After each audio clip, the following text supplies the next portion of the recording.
And we're live here, back live on the Black and Gold Banneret YouTube page here on Night Shift. Eric Lopez making his Night Shift debut on air role.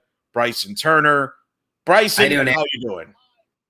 I am doing great. And, baseball's about to start the conference tournament, and I've been having a lot of fun covering them the past few weeks, and I'm excited to see where we'll go.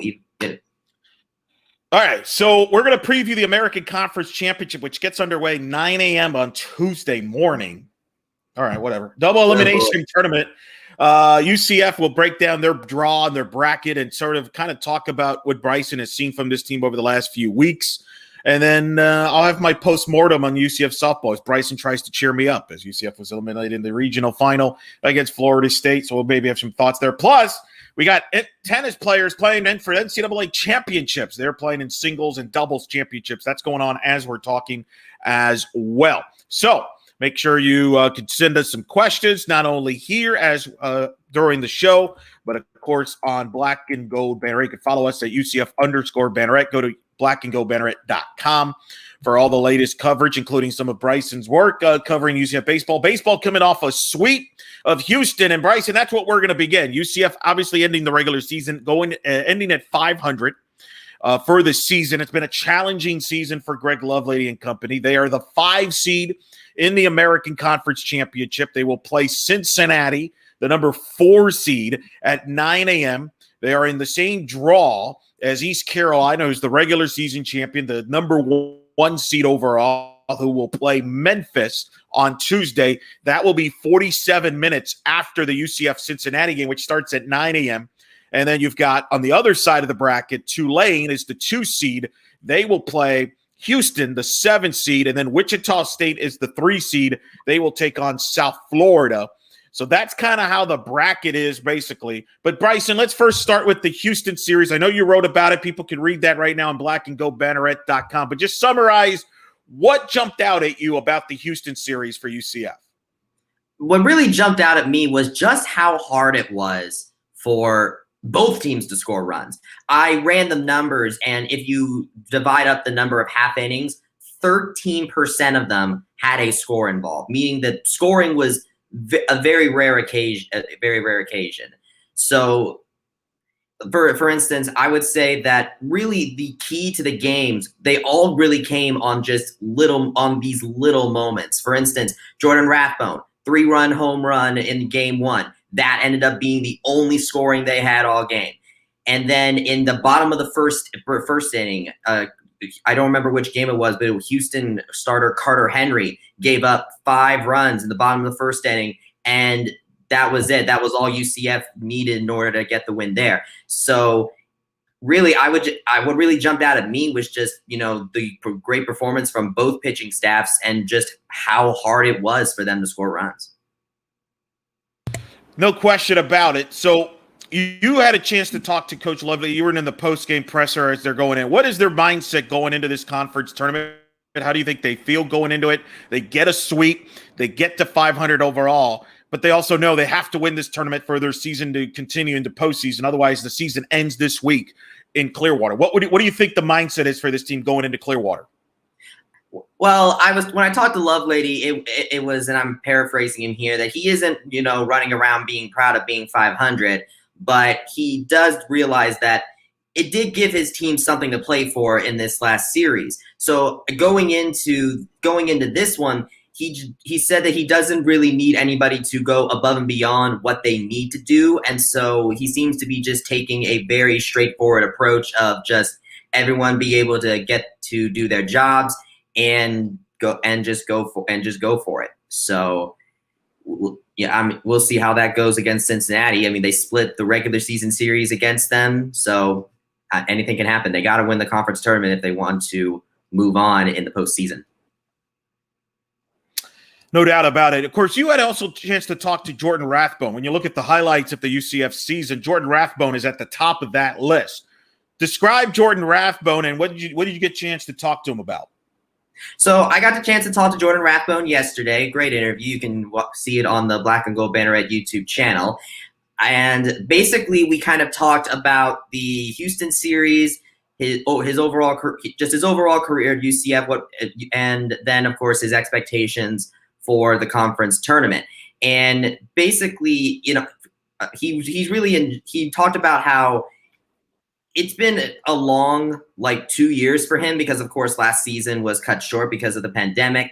And so going to Clearwater, having a postseason tournament after this time definitely meant something to him. And he also talked about for example, he talked about his 3-run home run and how he talked about how Greg Lovelady mentioned this too, and how the wind was kind of playing a factor in the Houston series. And so he talked about being in the batter's box and experiencing that.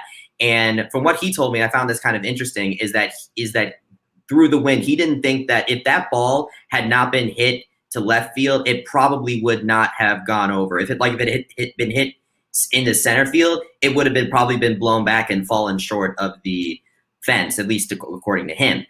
As far as Clearwater is concerned, he's kind of in the same mindset as Lovelady. One quote that really stuck with me is that this team has been through all the struggles at this point, whether it's because of the pandemic or injuries, including that to Colton Anderson with his Tommy John surgery.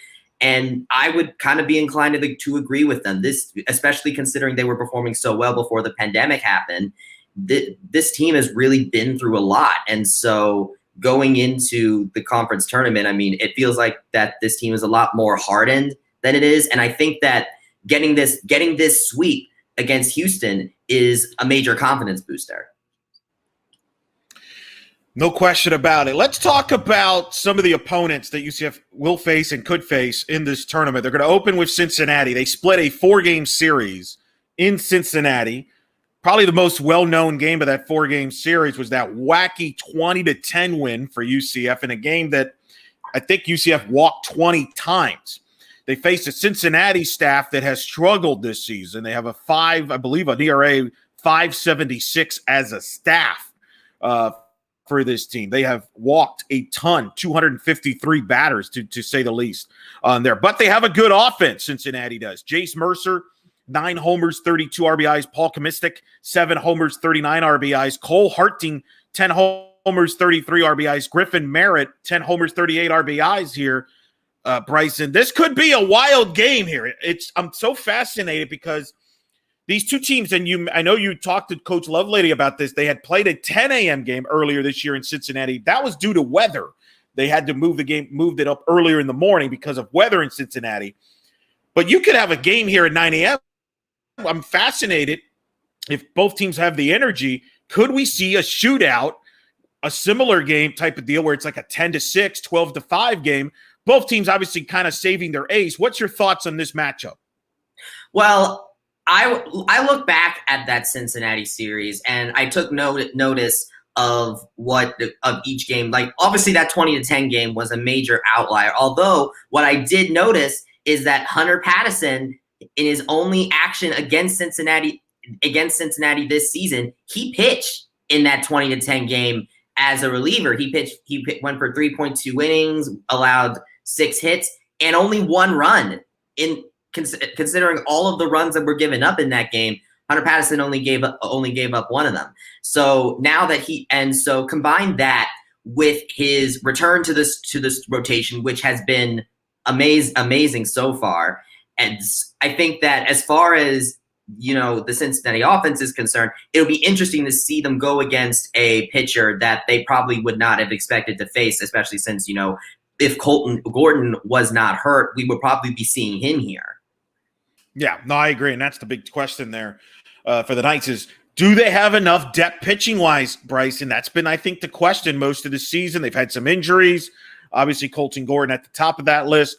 But I just, in a double elimination tournament like this, you're going to, especially if you drop the first game, you're digging a big hole where you got to use up a lot of arms, just to get back on the right side of the bracket. Let me ask you this, because Jeff and I disagreed on this last week on the podcast.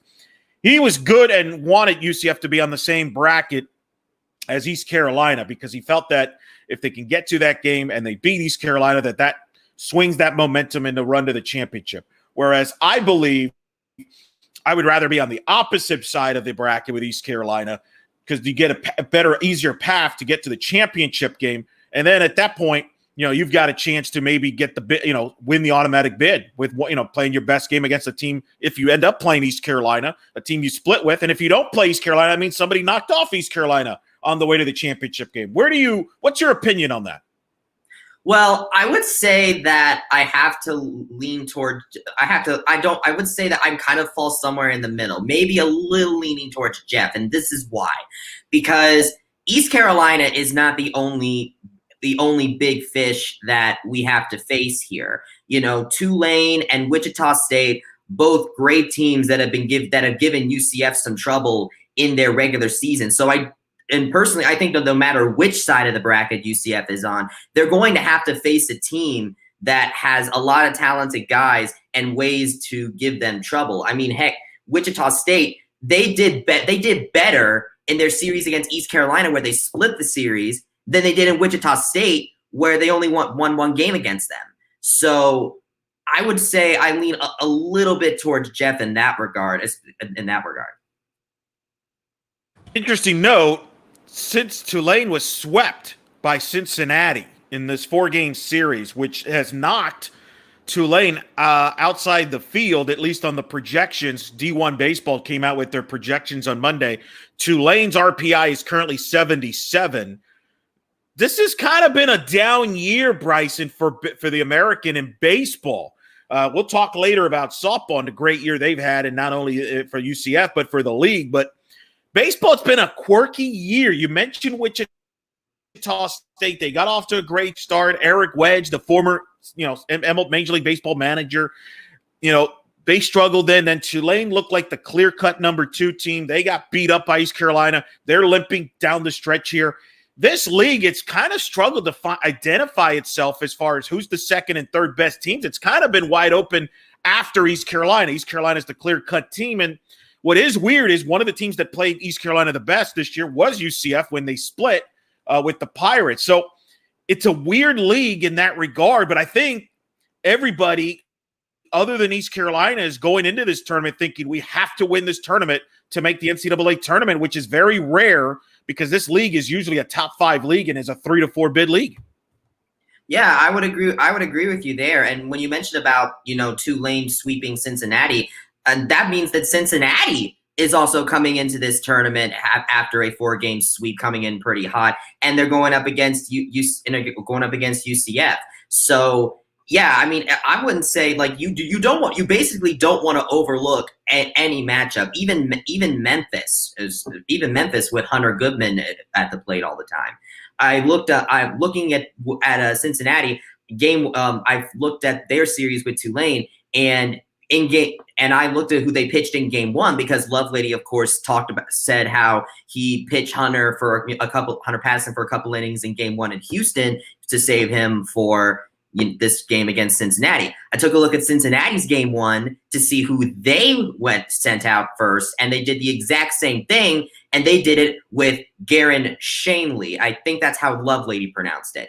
And Shanley in Tulane, he just went for 3 innings. This is against Tulane. He went 3 innings, allowed only 1 hit, 4 strikeouts. So from that indication, it looks like UCF is going to have to be facing against Garrett Shanley, who has the second lowest ERA in the conference, and in his regular season appearance against UCF, that he was the starter of that 2-1 loss that UCF had, where he pitched 5 innings, allowed 3 hits, that 1 run, struck out 6. So UCF, and so you talked earlier on about what UCF's got to doing with that, and you talked about the depth of the pitching. But when I look at this game, I actually, especially considering what UCF has had to go against Garrett Shanley before, I honestly think the key to this game is going to be the UCF offense trying to get runs on Shanley, because Hunter Patterson has certainly proved himself over the course of the past 3 weeks that he is able to fend off runs against the best of them. So I'm keen to trust him going into this game, because he's earned that over the past few weeks. And so when I look at this, I think the big difference in this game is going to be, can the UCF offense score on Garrett Shanley? And I think they're going to have to. They're in a double elimination. You can't depend on your pitching to shut everybody down in a double elimination tournament. You're going to have to win a couple shootouts at some point, and then you bring up a good point there. I want to bring up the RPI going in because this is what baseball still uses. I think it's a sham system. I think and I've said this about softball, and I'm going to say it about baseball. If men's and women's basketball decided that the RPI is not good enough for them to help them pick a field of 64 or 68 in the men's side, they decided to dump the system, create a net ranking system. Why should this be still used in baseball and softball? I think that's a serious question that needs to be addressed for all those sports in the offseason. That being said, it's being used right now as one of the tools to picking the field. East Carolina has an RPI of 11. East Carolina, what they're playing for here, Bryson, they're playing not only for the conference championship, but they're trying to improve their seeding. I think East Carolina, the question for them is they're hoping that they can win this conference tournament and maybe crack a top 8 national seed, which would mean they would host a regional and a super regional. I think that's what they're playing for. They're going to be a national seed, but I think they're trying to play to prove to get a top 8 national seed. To me, that's what Cliff Godwin's Pirates are playing for. Do you agree with that? And what's your thoughts on the Pirates? I would certainly agree. With that. Like you said before, the American this season in baseball has basically been East Carolina and the rest. So East Carolina going into this tournament, unless they lose in the first round or something like that, they basically have nothing to worry about as far as making the tournament. And so while obviously conference pride is going to be on the line, of course, but I do think that, in the back of their minds, they have that seeding in mind. Now, as far as East Carolina, they split with UCF, and so seeing them in that game makes me, obviously you never want to underestimate a team, but it's certainly, at least for me, I see it shows they're fallible, I guess is my point.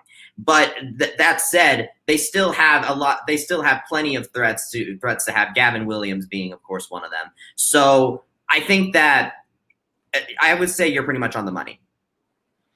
Well, and they're not, this team didn't dominate the league like they did in 2019, where they just ran and hit. They had 8 losses in conference, so they're not invincible, I think, like than the Pirate team from a couple years ago. And I think that's important. You mentioned Gavin Williams. We expect him to be the pitcher of the year, possibly in the American. They'll be announcing that Monday night, maybe Tuesday, who knows. But he went 9-0 with a 1.48 ERA. Cam Colmore, 6-1 with a 1.74 ERA. They just got a lot of depth in their arms. They have a 3.91 ERA in the as a staff. To me, they have the most depth pitching-wise, and that's why they're still the favorites. You agree? Yeah, I would agree with that too. Looking back, they had some solid performances against UCF, and I would agree with you there. Connor Norby, 12 homers, 42 RBIs, sets the tone for the offense. 10 homers, 39 RBIs for Thomas Francisco. Part of that Pirate offense, hit 66 home runs. They hit 302. I mean, they're the most balanced team. But if you're the American Conference, you're probably rooting against East Carolina, because if East Carolina does not win this tournament, that means somebody else will, and that's going to probably guarantee the American of being a multi-bid league, Bryson. That might be the safest way, the most surest of ways for the American to be at least a 2-bid league, because I don't know if a team that gets to the final maybe gets a shot to be a bubble team, especially if it's Tulane or Wichita State. If they get to the championship game, maybe they could sneak into the bubble, one of the last 4 in. But I think otherwise, if you're the American and you want to continue your trend, which is weird, of all these years you've had multiple bid teams, you're going to need somebody other than East Carolina to win this tournament. Yeah, I would agree with that. If I were like a fan of the American, and I would basically be rooting for everybody but East Carolina, because East Carolina, like I said before, East Carolina pretty much is a done deal going to be in the NCAA tournament, and that this tournament basically will just determine what seeding they have. And of course, they're still going to be playing for conference pride, but as far as getting multiple teams into the next stage of the postseason, yeah, you would basically want to root for pretty much anybody except East Carolina. Well, that's kind of the story there. I guess we'll talk Memphis. I always forget Memphis in baseball because, no, you don't want you don't want to forget about them. I mean, Lovelady, gave all the respect to Hunter Goodman when they played him in the regular season. So definitely, you don't want to overlook the Memphis Tigers. The problem is they don't have a lot around him. And, that's kind of the thing that's been kind of perplexing about Memphis. They haven't really been able to build around him. He might be the best player overall in the league, but, they kind of struggled there. You saw that Memphis UCF series. Now, Memphis, as you mentioned, beat UCF, run-ruled them that first game of that 4-game series. UCF, though, bounced back and beat them 3 out of 4 and really hit them hard. And that's the problem with Memphis. They don't have pitching, right?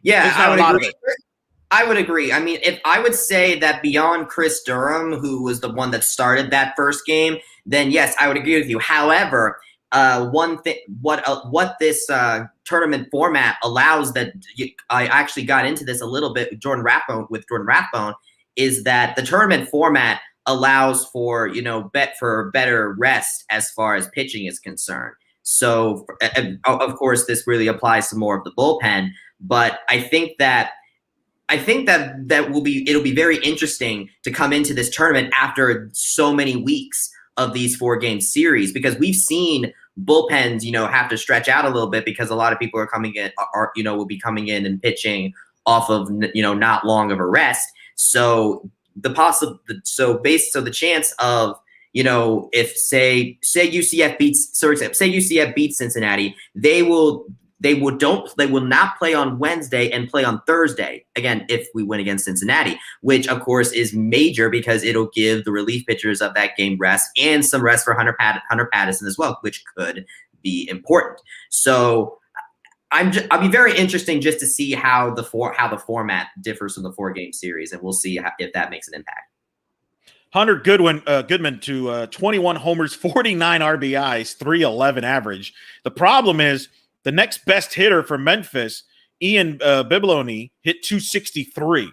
Alec Trella, who has 11 homers, 29 RBIs, only hit 225 this season. Memphis as a team this year, Bryson, hit 226. And had 58 home runs, but remember, 21 of those 58 home runs are by Goodman. So basically, don't let Hunter Goodman beat you is the approach I would have if I play Memphis. Do you give them any chance of upsetting East Carolina in the opener? I do sincerely doubt that. I'm not going to overlook anything because, again, in term, we have this. You have the saying in pro football, any given Sunday. I mean, for baseball, basically any given day. Any given day. So if I had to go percentages, I would say East Carolina has a 91% chance of winning this game, I think. Now, that 9%, of course, is still possible, especially if Hunter Goodman gets going. As our good friend Brian Murphy always says, it's baseball. It's random. Anything can happen, right? That's always the sport of it itself there. I want to quickly mention the other bracket because that's a fascinating bracket. Tulane, who took 3 out of 4 from UCF in New Orleans. They looked like for a while they would be the clear-cut number 2 team. And many of the projections, they were the 2nd team in the American. But as I mentioned, they got swept by Cincinnati. I think caught people off guard. So now they got some work to do. They're a team that's led by Colin Burns, who had 7 homers, 39 RBIs, a 350 average. Bennett Lee, 440 average, 4 homers, 28 RBIs. Chase Engelhard, 45 ribbies, 8 homers on the season. And then you got Brayton Oldhoff, who might be one of the top arms in the league, 5-3 with a 3.89 ERA. And then Jack Aldrich, 5-2 with a 3.66 ERA. They've got 2 good arms right there. They could do some things. Of course, Keegan Giles is their closer with 4 saves. But Tulane's kind of a weird, Tulane's kind of like UCF. You don't know what you're getting on a game-by-game basis. They've been up and down too. So has this. I think a majority of this league has been up and down this year. Yeah, no, I agree. There's a reason that we've been talking about how it's kind of East Carolina versus everybody else. And that's because everybody else has just been so up and down. I mean, you could argue that the most down team in the conference is Memphis, and they still have one of the conference's best players on it. So, when you have your number 8 seed with that is still can kind of go up and down depending on if what some of their guys can get going enough, that I would agree with you that even just from number 2 on down, you never really know what you're going to get. I mean, Tulane, and especially as far as momentum is concerned, we've been talking about how Cincinnati and UCF have been going to be riding on the momentum of a 4-game sweep. Well, on the opposite side of that, Tulane and Houston, who are playing each other, by the way, are coming into their game against each other off of four straight losses. So, yeah, I would, yeah, you pretty much nailed it there.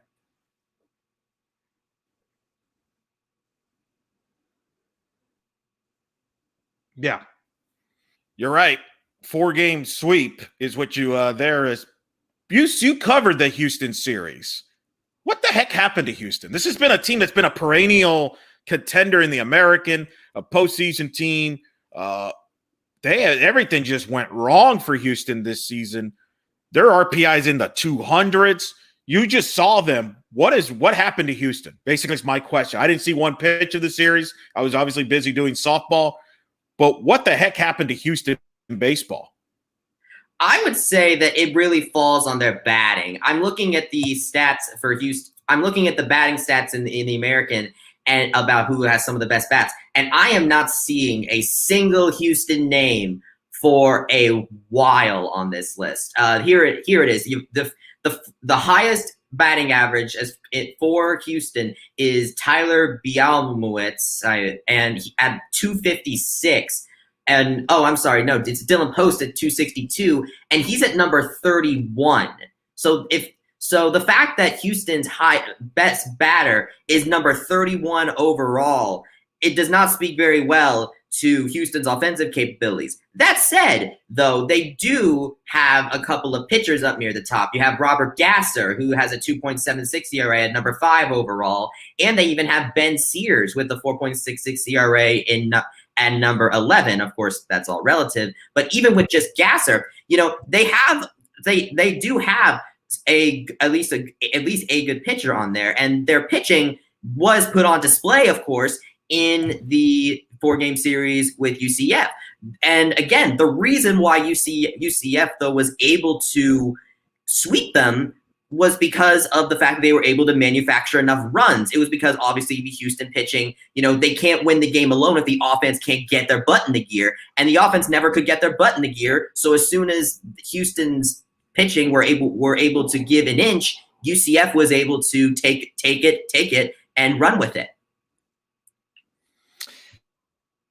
Just so weird looking at Houston and looking at that 19-32 overall record. So bizarre to see a Houston team struggle like they have. Todd Whitting has been a successful head coach there at UH. That is surprising. We'll see if they can figure things out from that standpoint. Did they hold any arms off during the UCF series? Did I see did Gasser not pitch? Did they save him for Tuesday? How did Houston use their arms? Because these last weekends of the American is always so bizarre because the conference tournament, it's a quick turnaround. It's Tuesday. So a lot of times some teams will withhold an arm or two because they know they're going to use them on Tuesday. That indeed. Lovelady, I believe, mentioned this, and I think that, and whether he was basing it off of coach's intuition is really known only to him. But Robert Gasser basically did the exact same thing that Hunter Patterson did, where he pitched for 2 innings and then he was taken out. So if I were a betting man, then I would say that Houston was doing the exact same thing and just keeping Gasser warmed up, but holding him off so that way he's not hurt for this all-important game against Tulane. By the way, nice touch, and you could correct me on this, I believe it was Saturday, the senior day, UCF honoring Joe Skinner. Friday was senior day. Okay. Was that the day they honored Skinner? Yes, that was the day they honored Jordan Rathbone, A.J. Jones, and Joe Skinner. And mentioning A.J. Jones, I do want to give some props to A.J. Jones. He has not been having the best season right now, but he came out on his senior night, no less, and he showed out. So just a good shout out for him too for stepping up on the night that honored. But no, I loved obviously that UCF's been honoring Skinner for a long time. I like the fact that Greg Lovelady and Terry Rooney was the previous UCF head coach and recruited Skinner. Both of them there. Say what? What's serendipity? How lovely you mentioned how lucky it was that it ended up working out the way it did where Rudy was visiting. Yeah, I thought that was great. Great class. Cool moment. That was very, very, very touching. So I wanted to mention that there. Let's quickly mention the other two teams. Wichita State, you saw them when they took 3 out of 4 from UCF. They had some controversy in that last game of the series. Greg Lovely got ejected. We were both on the podcast talking about the instant replay. Nonetheless, forgetting all that, what jumped out at you about Wichita State? And are they the pick here?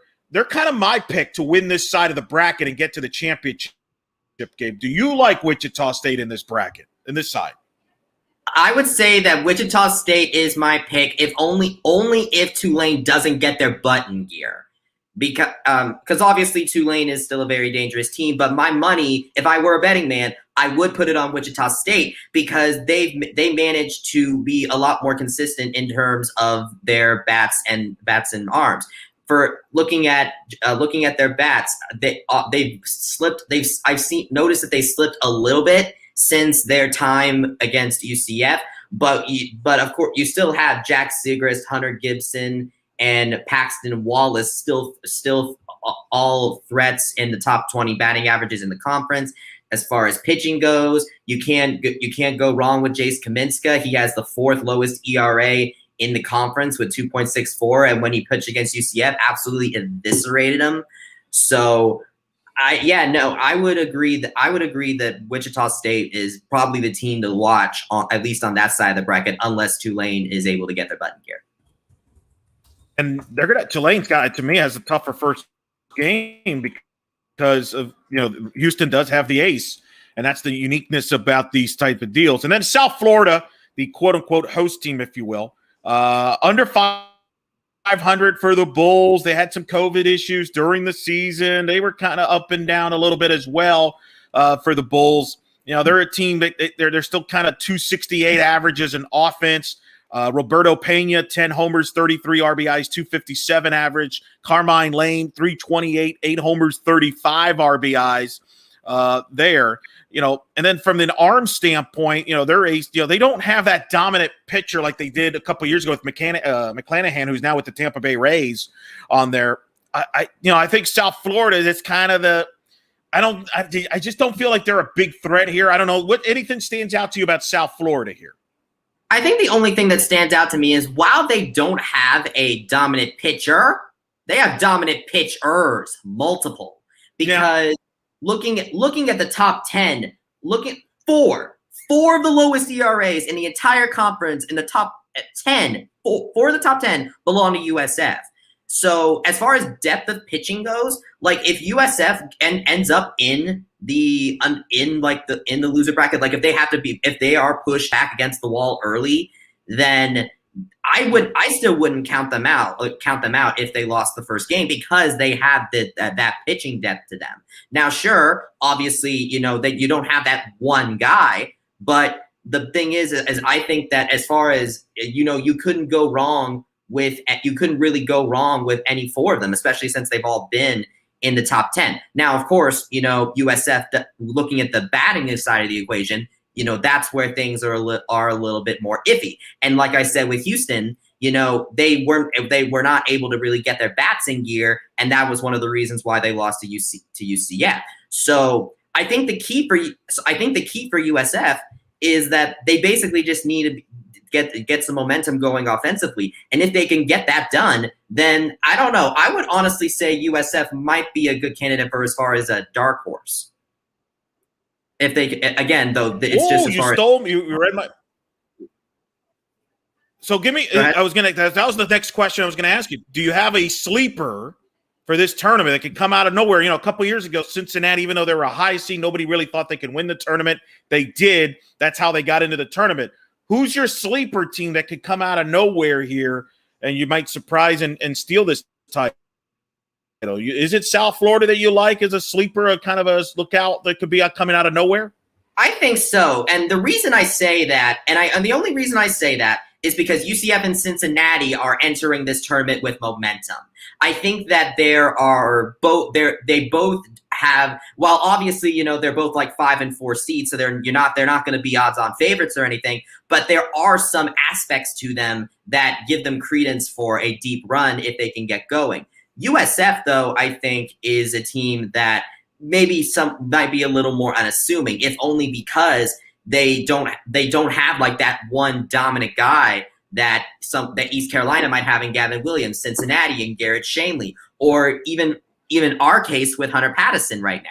So I would say that, but that said, they have instead of one guy, they have a lot of guys. And I think that if they take advantage of that pitching depth and they manage to get their butts in gear in terms of batting, and the reason why I say that, and I said that it was roughly the same case as Houston, and the only reason I put in USF as my dark horse and not Houston is because USF has a little bit of an advantage as far as the bats, because while you have to go all the way to number 31 in the conference order to get a Houston player, you only have to go to number 9 to get USF's highest bat, which is of course is Riley Hogan at 336, and then you also have Carmine Lane at number 20. So that's really the reason why I have USF, is because while they do have a similar situation at Houston where they're a little more arm heavy and better at the arms than they are at the bats, they have at least a little bit of bat talent there that they might be able to make something happen if they take advantage of it. Very interesting. That's the thing the American presents itself as teams that come out of nowhere. All right, last couple thoughts here. What's the keys for UCF here to have a successful conference tournament and try to win the tournament? In your opinion, what's the keys for UCF? I would say that it's going to involve the bullpen not being overstressed. I think that having the bullpen being overstressed has killed UCF a lot in recent games. I also think that it's going to really also come down to the play of the starters. Now, what I really liked is that this past Houston series gave pretty much all the starters some good momentum going in. Kenny Serwa, Jackson Clare, and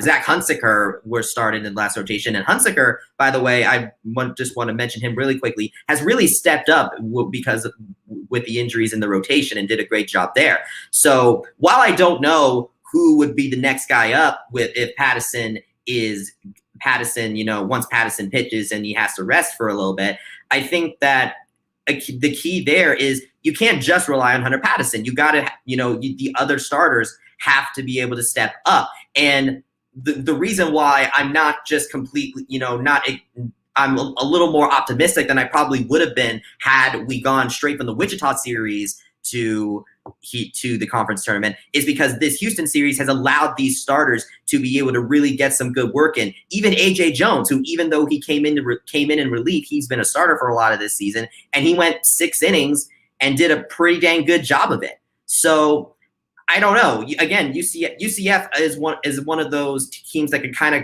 come out of nowhere or just absolutely crap the bed. It really depends on how the starters are going to work out.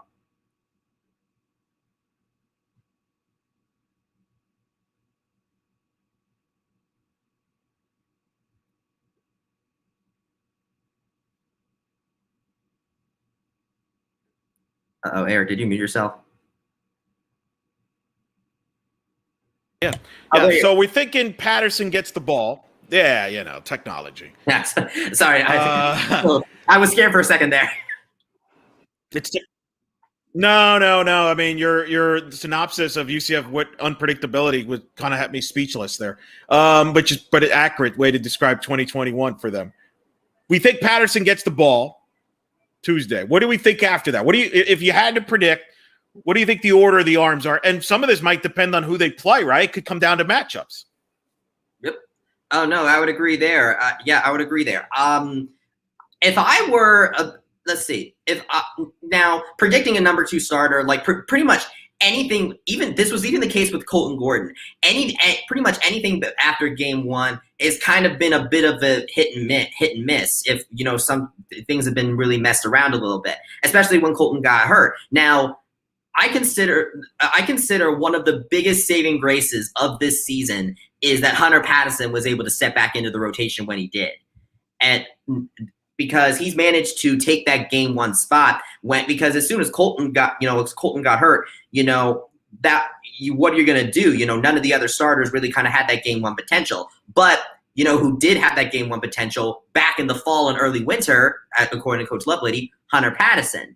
But of course, Hunter Patterson had a bit of a rough stretch to begin the year, so he's been going in the bullpen, been doing pretty all right there, according to Lovelady. And so now he gets the chance to come back and into the rotation and be able to fill in that game one spot. So that spot is great, but consequently, that means that after the game one spot, you don't really know what you're going to get. In the Houston series, for example, it was Zach Hunziger, and he's been doing okay as far as starting is concerned, especially when Colton got hurt. But again, he's not really one that you think of right away with the starter. So I don't know if you would give him the ball maybe after the momentum he's had in the Houston series. But the other options are Jack Sinclair and Kenny Serwa. And I think that if you base it purely off of last series, I think Kenny Serwa might be the right way to go because this is why, because if UCF wins against Cincinnati, they're going to be going against East Carolina. And going back to the East Carolina series, if I can find this, I believe Kenny Serwa also had a start against the Pirates in which, let me see, wasn't that? Well, that was the weekend. That was the first weekend when we found out. We didn't know at the time, but Colton Gordon was out. We didn't know why. We didn't know at the time why, but he was out. And other guys had to step up and pitched pretty well against East Carolina in that series to get that split. St. Clair got that Sunday start, got the win there. And I want to say Serwa got the Friday start in that series when they got a split in that doubleheader. By the way, I got to believe secretly all these coaches are glad they got no more 4-game series they have to deal with anymore because I expect next year the American, both in baseball and softball, to go back to a 3-game series. I don't think everybody understands why they did it. You didn't know at the time when you made the decision how many games you'd be able to get in and everything. Clearly, they got just about everything in. And but man, those 4-game series, man, takes its toll. But I found Kenny. Yeah, I went ahead and found Kenny Serwa. He did pitch in game 2 of that game where UCF won 10-5. Went 6.1 innings, did give up 9 hits and 5 runs, but he did pull off the win there. I would say that however, you also want to kind of factor in the momentum coming in. And Jack Sinclair, he did have an okay start, but I don't know if he had the start that Kenny Serwa had, at least in his Houston start. And so if I were to base it off of momentum, I think Serwa might be the play. But if I want to play more matchup, focus, then I would go with Sinclair. So again, this rotation has been so unpredictable this season that you don't really know which one Coach Lovelady will go with. But I think that I think it just really depends on what he's going to emphasize, and you don't really know what he's going to emphasize, but that's because that's something he's known only to him. But if I were a betting man, it's probably, I would say I'd give a little bit of an edge to Sinclair, but I wouldn't rule out Serwa.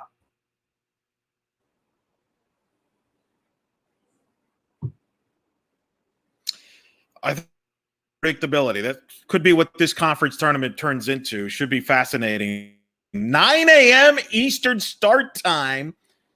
Tuesday, UCF Cincinnati. If UCF wins, 9 a.m. What are we 9 a.m. Bryson. Heck, I didn't have classes at 9 a.m. when I went to school at UCF. Come on, 9 a.m. But ESPN Plus is where you can watch those games.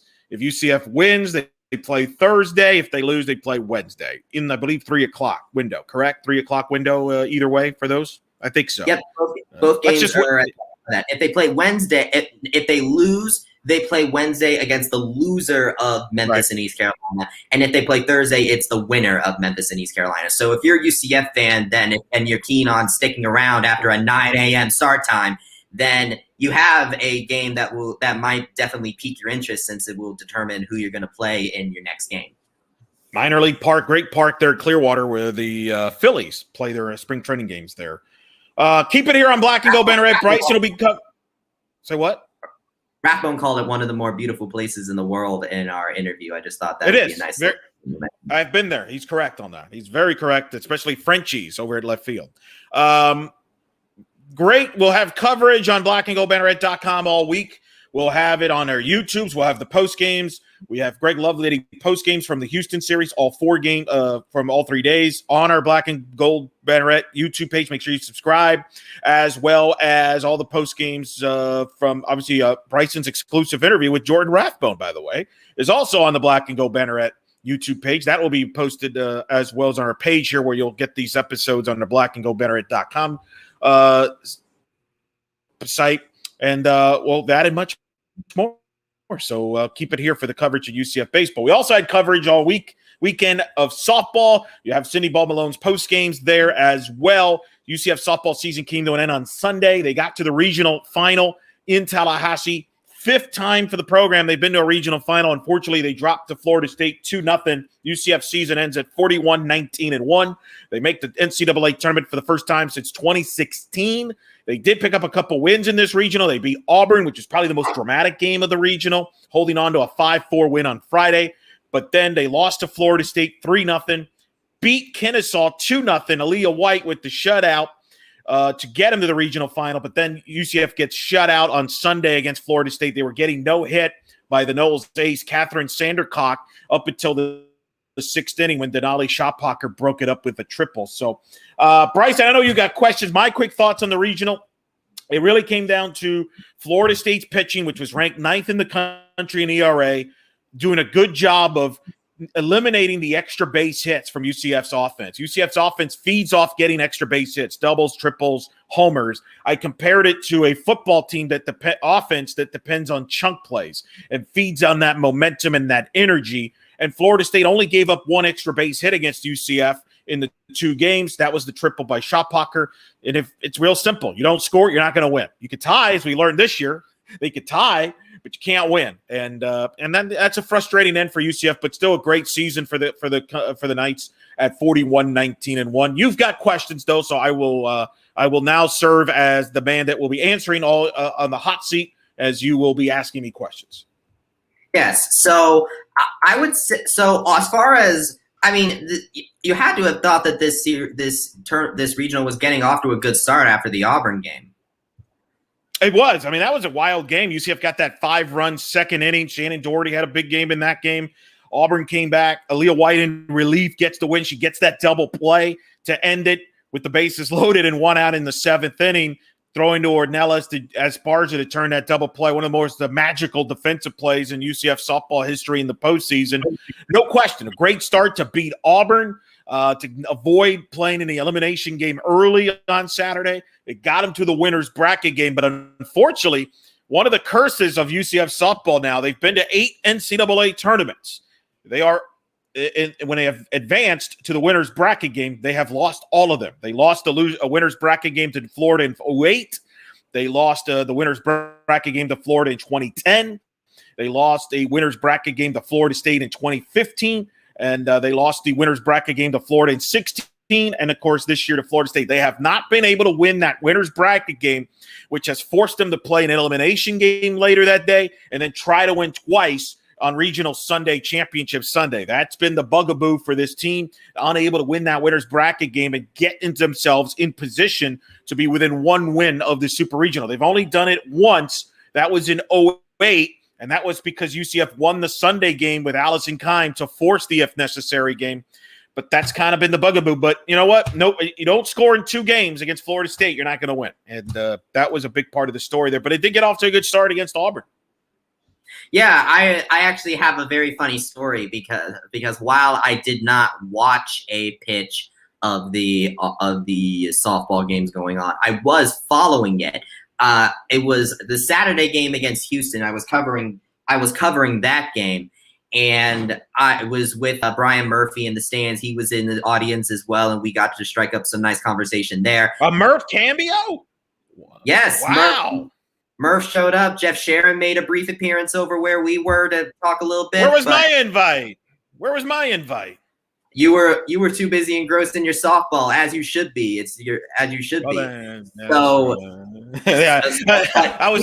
we were just watching baseball and keeping softball in the back of our minds. We were Murph had the game on ESPN, the game on ESPN Plus. We had just found out that UCF lost to FSU the first time.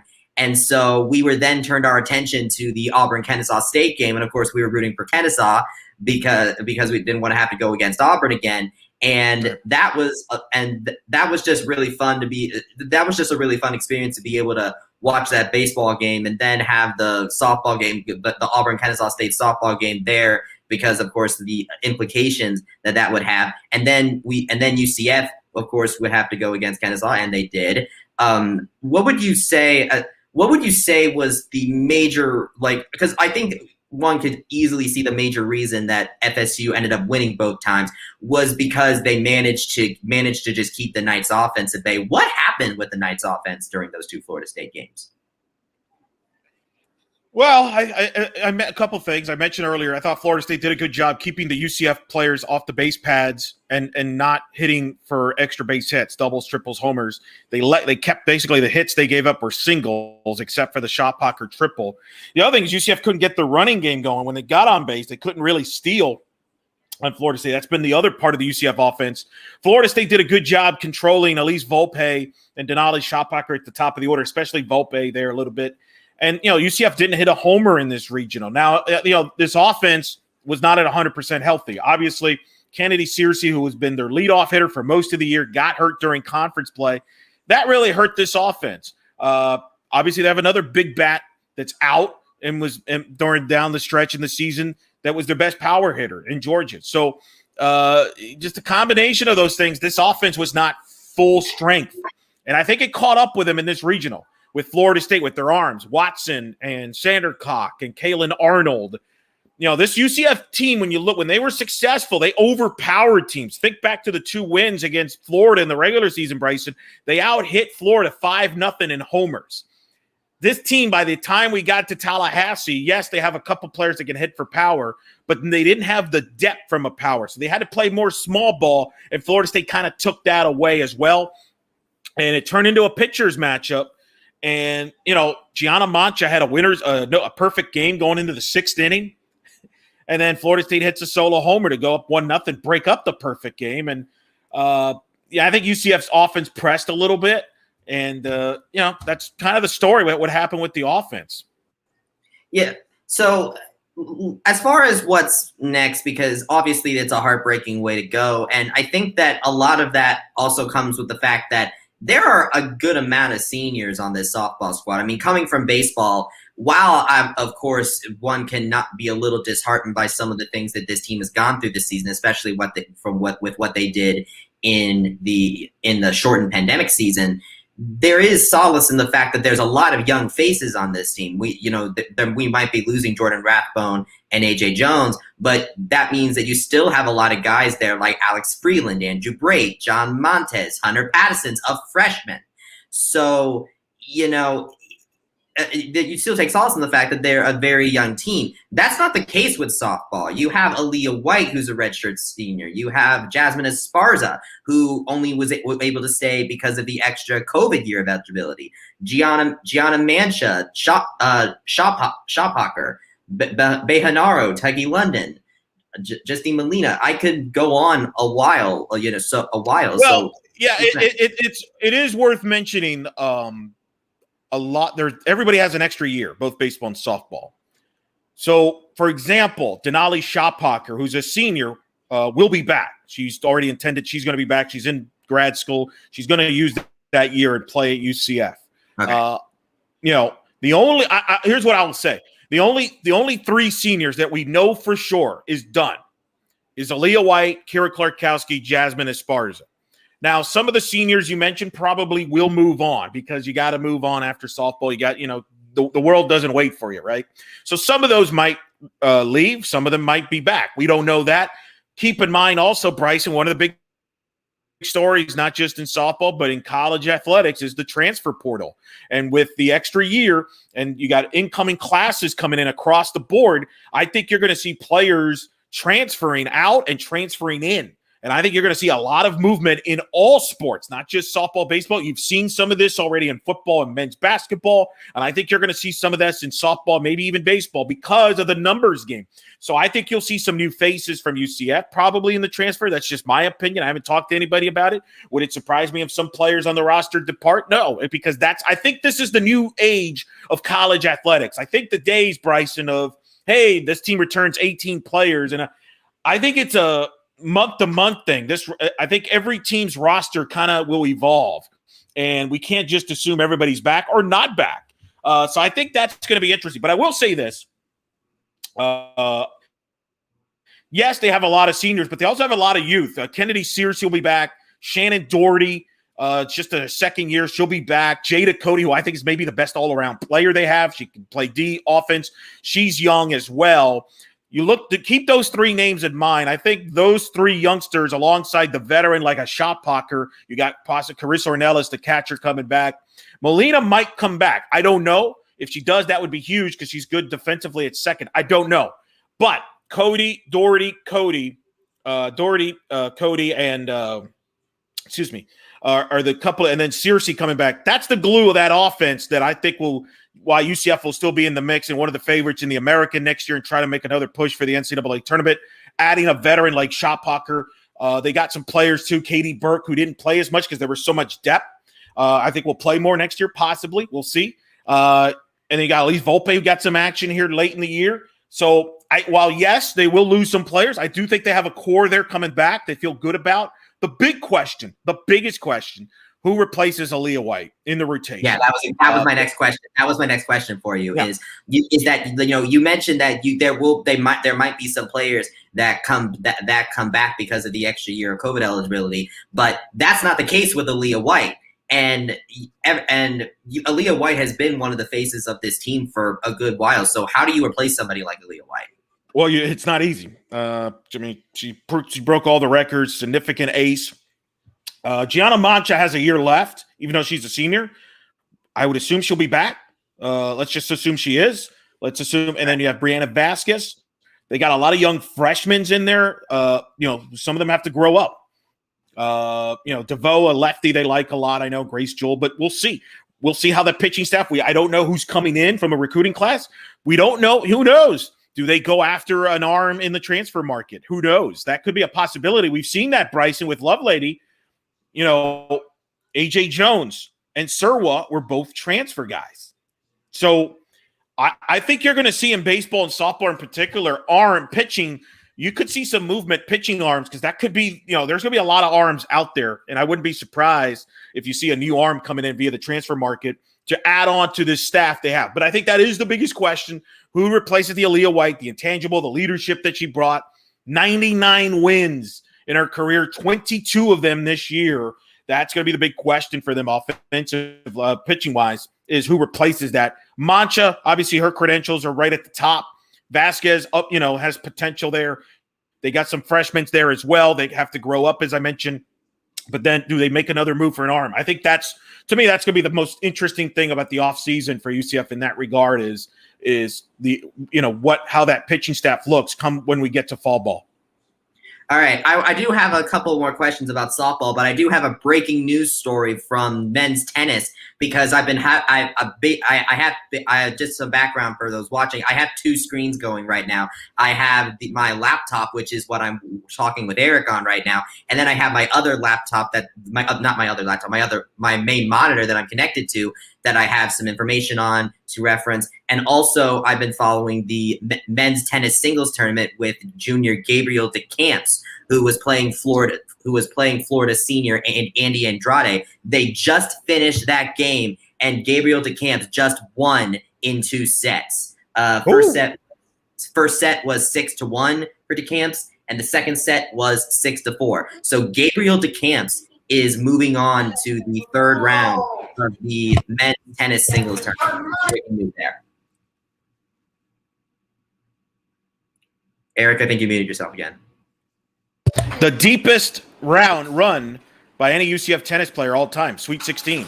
Congrats to Gabe DeCamps on that. Yes, indeed. We also have a men's doubles match going on right now that I am currently trying to find on the Tennis One website, which is where you can watch this tournament for yourself, and you will be able to watch Gabriel DeCamps' third round match on here on here tomorrow, because of course each day. I'm going to need you to hook me up to that link. You're going to have to hook me up to that link. I'm going to have to check that out. Hopefully it's not at 9 a.m. with baseball. Oh no, I don't know. Oh, for sure. I would say that if you want to see what game times there are, you have to follow the UCF men's tennis Twitter account, because I checked the bracket, I checked the NCAA website, and I wasn't able to see that the time of DeCamps' match was at 3 o'clock until I saw it on men's tennis Twitter. I don't know when they got around to posting that, but I would say if you do want to follow that, then definitely follow UCF men's tennis on Twitter. So that way you can keep in the know about that. But yeah, no, especially yesterday with the women's singles tournament, both UCF players in their loss. So seeing DeCamps make a deep run is good to see. Huge moment there. Sweet 16. A heck of a run by Rebecca Stolmar, the senior women's tennis player. Her great career comes to an end. Phenomenal player. And Valerie as well made it to the singles for the women's side. The doubles with Pavel and Hildebrand are in the tournament. So a lot of postseason to go. And by the way, Bryson, I know you've been following this. UCF track and field, they got some competitors who are going to be competing in the NCAA regionals this upcoming weekend as well. So that's exciting too, including Renee Jones, who's been a big story. I know you've been following. Might be the female athlete of the year for UCF at the rate she's going. We'll see how she does in the NCAAs, but she's been a phenomenal story as well. So track is also. So UCF kind of ending with a nice boost here in the postseason here down the stretch. Oh, yes. By the way, I just went ahead and found just a quick update, because in the men's doubles tournament, UCF has Trey Hildebrand and Bogdan Pavel playing in the doubles tournament, and they are currently underway against Alabama team Cal Cavalta and Roberto. And as of right now, they're in the first set of that game, and Cavalta and Roberto are up on them 3-2 in the first set at the moment. You can watch and follow that you can watch and follow this like I am on the Tennis One app or Tennis One website, which is where I'm doing it. All right. That's very good. Follow that. We'll monitor that situation. In fact, you're going to send me that link. I'm going to watch that match here in a few moments after we wrap this up. But as we wrap up, you said you still had a couple more last questions here. Yes, I did. I just wanted to ask you to maybe address at least the seniors that you know are going to be leaving. I mean, Jasmine Esparza has certainly made an impact with her bat. You know, can you just talk about those outgoing seniors and what they've done for this team and what it will take for, the next people up to fill in? I agree. Yeah, that's a good point. I can do that. Jasmine Esparza, we'll start with her. You brought her up 45 RBIs this year. Only Stephanie Best has driven in more runs in a single season than Jasmine Esparza did. Steph had 3 seasons where she had, I think, 48 RBIs, 60 and 66. They played more games back then, but she was obviously the greatest offensive player in the history of this program. She's in the Hall of Fame. But a great year for Jazz, who worked hard, earned her role, did everything that was asked of her, was a great glove at first. Good energy person, worked her tail off to get where she was. Certainly will be missed in that regard. Kira Klarkowski, the center fielder. Think about this, Bryson. She had 3 seasons in her career where she did not make an error in center field. To put that in perspective, no other UCF player in any other position had more than 1 season without making an error. That's how good she is. She's the greatest defensive outfielder in the history of the program. And she had her best offensive season this year, hitting over 300, made all conference. She was a great leader on that team, vocal leader internally. That'll be missed. Denali Shoppucker even mentioned that on the postgame. We had her on the postgame there. You can check it out on the Black and Gold YouTube. And then we've talked about Aaliyah, obviously, who it was in the Mount Rushmore of UCF pitchers. When you think of the greatest pitchers in the history of the program, it's Allison, not in no particular order. It's Allison Kime, Mackenzie Otis, Shelby Turnier, and Aaliyah White. Those are the four. And they're in that table. They're in that room. And, she's one that's grown up and to get this team to the tournament, 99 wins, a great personal story, which people have talked about.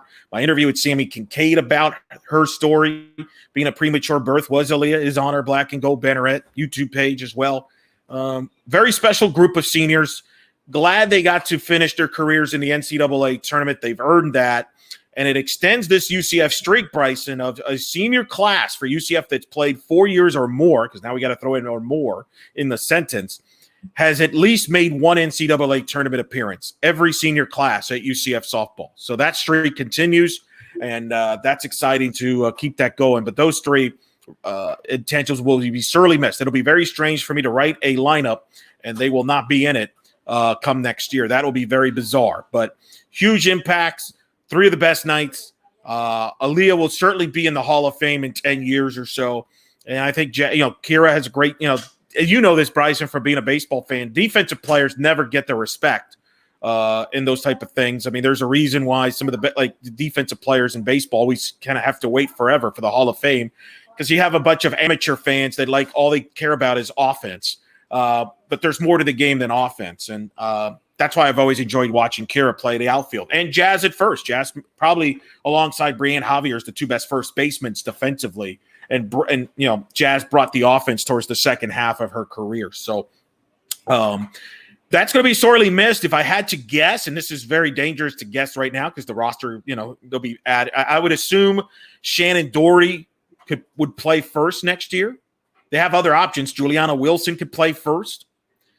Center field, they could move Shotpocker to center. They can move some other players to the outfield. We'll see. They have some options, but, again, you're not going to replace Kira. And then we've discussed, obviously, the Aaliyah spot earlier. So I think those are kind of how that will look. But it'll be different. But really a salute to those three on an incredible career. And then we'll see about the other seniors. A really great group of people. Caitlyn Jensen, I was happy to see probably be her last year, finishing the year strong. She had a great freshman year, kind of had some ups and downs, but finished strong, helped this team get to the tournament. Vieira kid. And so, the Bejarano, Haley Bejarano, great kid, is going to be in broadcasting. Might take our job, Bryson. She could be on this podcast a year from now in my place. I welcome it. It'll be nice to have another young face on the team. That'll be fun. So, but she's a great kid too. I don't know what she'll end up doing, but I'm just kind of speaking out loud a little bit there. And we'll see what happens with the rest of the group. Takia London, great defensive player, obviously hit the 3-run homer. We'll see if she comes back or not. So I think we'll that all sort itself out, in the next coming weeks, and months, and before you know it. I'm just happy, Bryson, that before you know it, unlike last year, I think you and I will be covering some fall ball for baseball, softball this fall, which we haven't been able to do in a couple of years. That's going to be fun. Oh yes, I completely agree. I'm very excited to cover fall ball, be able to go a full season with this team, be able to be on that ride all the way through, see what goes into that. And I did actually want to mention, because you mentioned Shannon Doherty, I actually got the opportunity to talk to her, Jasmine, and Coach Bob Malone in a story that I wrote as a journalism student at UCF, because that's what I'm doing right now. And I got a chance to talk to them and how Jasmine coming back affects their dynamic, because the original plan was for Shannon Doherty to take over first base when Jasmine left, and then COVID came in, and the extra year of eligibility was granted, and that was all that. So I got a chance to talk to them, and you mentioned how Doherty could probably replace first base, and unless something changed, and it's been a long time since I've talked to them, because I've talked to them in the fall, late fall of 2020. But unless something changes, then I could see Shannon Doherty taking over first base. But I didn't know you did that. That's pretty cool that you did that story. I'll have to bring you out to softball, fall ball. We'll get you out. I've been to fall ball for both baseball and softball. I've had the privilege of hanging out with Brian Murphy at fall ball and baseball. We'll invite him if he's got time to join us in the fall. Hopefully things are good. And then I'll bring you in for some softball, fall ball, which is good. That's when we learn who's there, who's not there, type of stuff. For sure, I do. That way we can be in the know like Lovelady's been about how Pattison was. I do have at least one more question revolving around softball, and that is: do you think that we might be able to see UCF softball get this far again next season? We are losing some people, but like you said, some seniors might be back because of the extra COVID year. The transfer rules coming into play now, so. Do you think that, what do you think Coach Ball Malone will have to do in order to get this team back to this spot next season? And do you think that is in the realm of possibility? Yeah, I do. Number one, they play in a top 5 league in the American. The American was the number 5 strongest league in the sport. South Florida, Wichita State, UCF all got to the regional final. They could get back. The issue is they're probably going to, if they do make the tournament, they're probably going to go to Gainesville, Tallahassee because of the 400 miles should be getting rid of is because the NCAA doesn't want to spend Olympic sports. And probably some of the administrators don't want to spend money on the Olympic sports. They're too busy spending money on, upgrading suites so they can hang out and watch a football game or something, or probably spend money on practice fields or, whatever. I'm not even going to go into more details on that, but nonsense that most schools spend money on. But they could get in there. I think you look at the American next year, Wichita State loses a lot of players from their group this year. So I think they'll take a step back. South Florida with Georgina Cork, the best pitcher in the league. She's scheduled to come back. So they will be in the mix. But I think UCF will also be in the mix there in the American if they can address some of the questions that we've addressed here. They're going to be in the mix. Coach Bob Malone has said that this is just the beginning of building the program. They have a lot of depth. They feel good about the recruiting class they got coming in. And, I think UCF's going to be in the mixture, and they should be. I think, baseball and softball are kind of, in my opinion, and this might cause some people to get upset about this, but you look at UCF athletics, you got football number 1, obviously. Basketball is probably the second most popular, although I don't think the basketball expectations should be super high. We don't have tradition in basketball, contrary to what some people think. It's a tough job. But beyond that, I think baseball and softball are probably the 3rd and 4th most popular sports. In fact, I know that it is. I've seen it. I've seen the numbers. Yeah. I've seen on however metrics you want to use. Baseball and softball is clearly 3 and 4. Women's soccer, traditionally also in the mix. Men's soccer has picked up the audience with the success they've had under Coach Calabrese. But baseball and softball with the tradition, the ball, the bat, it's a great sport. I think there's a lot of passionate diehards on both sides of there. Hopefully baseball can get it back on track. Look, baseball can salvage this season with a great week this week as we kind of close this. But for softball, I think this is just the beginning. They got a good group. And I think the expectations now is, hey, this experience they just got by playing in the regionals will pay off for the group that comes back, because they'll be hungrier to get back to the tournament. They're going to be hungry next year, too, to win the conference championship. And I think, there's a lot of positives, and they play in a strong league. And I know Coach Bob Malone, she's going to play a tough schedule, too, which is going to help them from a resume standpoint. So, I think they'll be back and in the mix. You're kind of like what UCF softball should be and has been.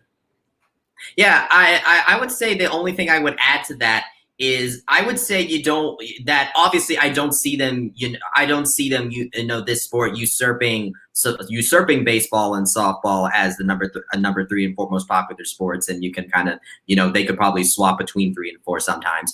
But I would say that at least as far as if you ask what the number 5 spot would go to, you've mentioned men's and women's soccer, but I think that you might want to not forget track and field, because I feel like track and field could maybe slip into that number 5 spot. Considering that's a different.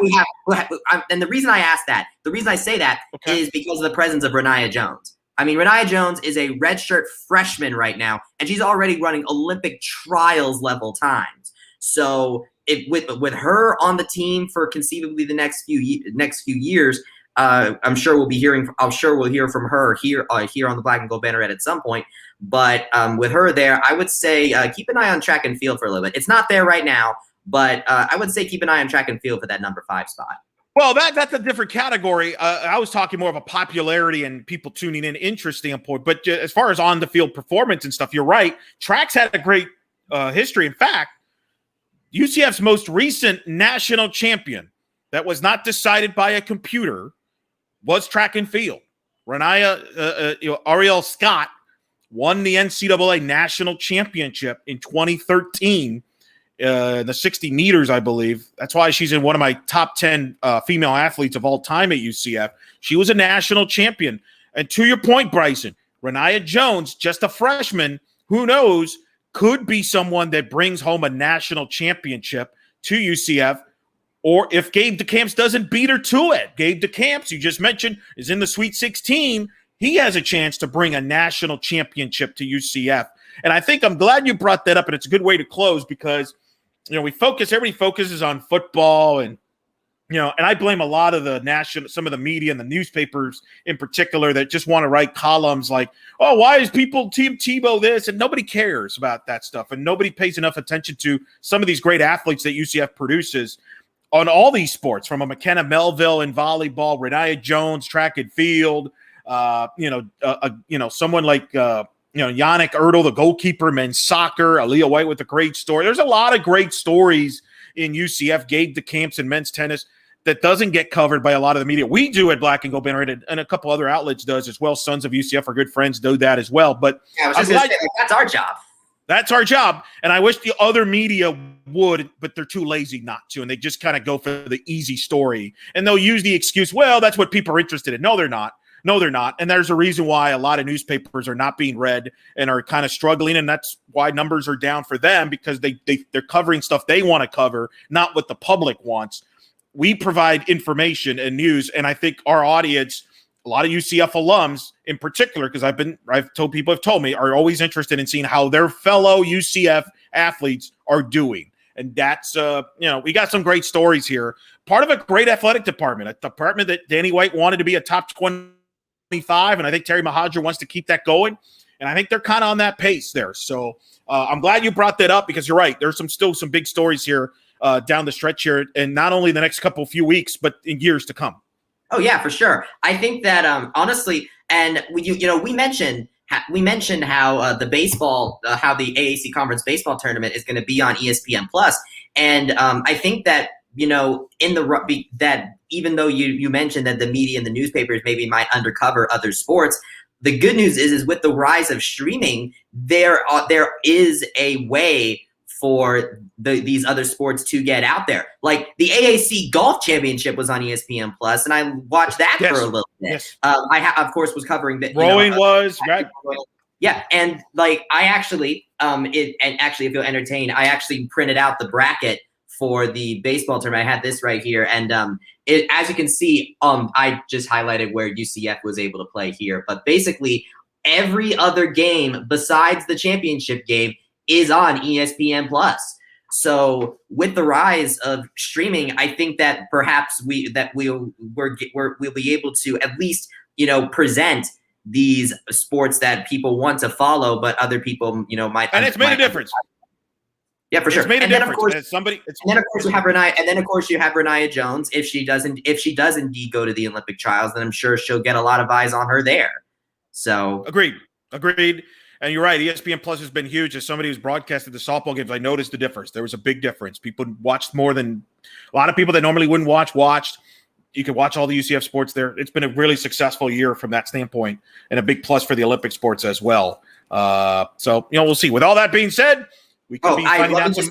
I want to make real quick. There could be some football news coming out later this week. Scheduling news, TV schedules could be coming out as well. So be on the lookout for that, because obviously a lot of people are interested in that, and we might get an official date for UCF Boise State. I keep hearing Thursday night ESPN. We'll see if that comes to fruition or not. But we'll see. Your last thoughts? Yes, I believe. If I remember correctly, I think there was I saw something somewhere that said Boise State's athletic director was supposed to make an announcement. Have they done that yet? Maybe. I've not followed it closely enough. Maybe they have. I haven't seen anything officially yet. But I heard that we would get some, not just UCF, not necessarily just UCF, but as far as college football in general, we should have some more dates coming out by Thursday. So that could impact UCF. Perhaps that opener against Boise State is kind of what I've been told. So that's not coming from UCF people. That's coming from people I know at ESPN. So we'll see. All right. So basically the reason why I wanted to just go ahead and do this, because I did want to make sure that I updated anyone watching on this situation because it is currently ongoing before we leave. So I just wanted to before we leave, I wanted to just get a quick give them a quick update on it. The doubles match between Pavel and Hildebrand and for UCF and Roberto and Kakovalza for Alabama. It's currently in its second set right now. And I am following this on the Tennis One website, though you can also download the Tennis One app and follow it if you want to do it as well. But Roberto and Kakovalza have won the first set 6-2, and they are now in the second set, and it's knotted up at 1-1. So it'll be an uphill battle. So they got to win the next two sets, otherwise they get eliminated. Yeah. Yes. Yeah. Well, even if they do, we'll update. Yeah. We do have. Right, go ahead. So, all right, we're going to update all that on Twitter. But we're going to go, Bryson. We got to go because we got to get up early for a 9 a.m. baseball game. So we got to get our rest in while we can. All right, folks. Tell the audience where they can find you.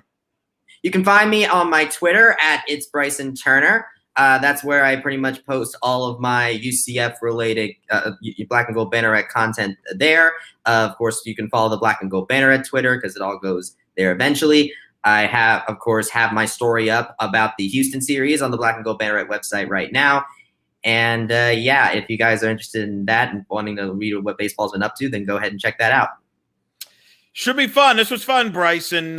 For Bryson Turner, I'm Eric Lopez. We hope you've enjoyed this edition of Night Shift on the Black and Gold Banneret. You should check it out on our YouTube page. Make sure you subscribe there. Make sure you subscribe to our podcast. We'll have a podcast later this week. On the podcast, we'll kind of update you on baseball, wrap up softball, talk some track maybe. We're working on that behind the scenes, and that and much more. So until next time, this has been Night Shift. See ya.